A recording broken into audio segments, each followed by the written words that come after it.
माथे पर हरा कपड़ा, सर झुका हुआ। ये वीडियो आप लोग देख रहे होंगे, काफ़ी तेज़ी से वायरल हो रहा है। ये वीडियो है काराकाट का और पवन सिंह पहुंचे हैं दरगाह पर काराकाट की जनता के साथ। इसके साथ मैं आपको बता दूं, पवन सिंह सभी जाति धर्म को एक ही मानते हैं।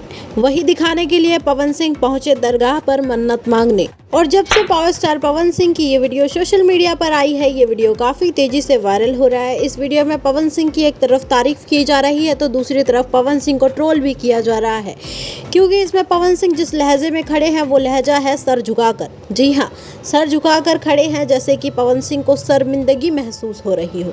वेल, ऐसा कुछ कमेंट्स में लोगों का कहना है।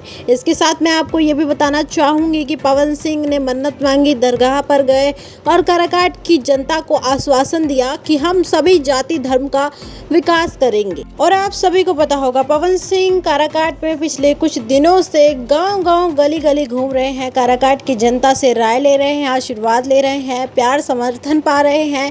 और आप सभी को अब ये भी पता ही होगा कि पवन सिंह को चुनाव चिन्ह भी मिल चुका है। पवन सिंह का चुनाव चिन्ह कैंची है। एक बार फिर मैं आपको बता रही हूँ कि अगर आप काराकाट से हैं तो कैंची का बटन दबाएं और पवन सिंह को विजयी बनाएं।